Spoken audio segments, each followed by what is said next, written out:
વડોદરા મહાનગરપાલિકા દ્વારા આજરોજ પૂર્વ વિસ્તારમાં જનકલ્યાણ શિબિરનું આયોજન કરવામાં આવ્યું હતું।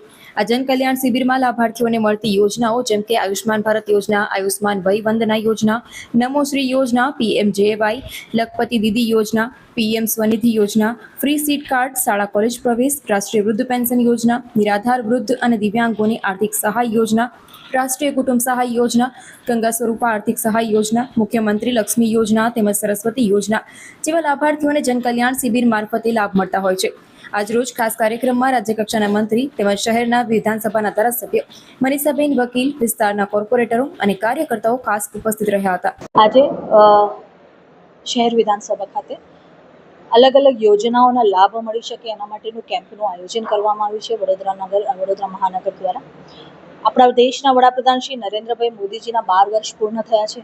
એ નિમિત્તે વિભિન્ન કાર્યક્રમો આખા દેશમાં યોજાઈ રહ્યા છે।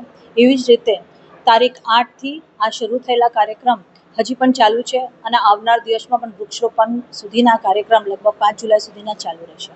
પણ આ જે કેમ્પ છે ખાસ કરીને ગરીબ વર્ગના, મધ્યમ વર્ગના લોકોને લાભ મળી શકે, સરકારની જે યોજનાઓ છે એ યોજનાઓ લોકો સુધી કેવી રીતે પહોંચી શકે એના માટે સરકાર આપના દ્વારે એ રીતનું આ અભિયાન શરૂ કરવામાં આવેલું છે।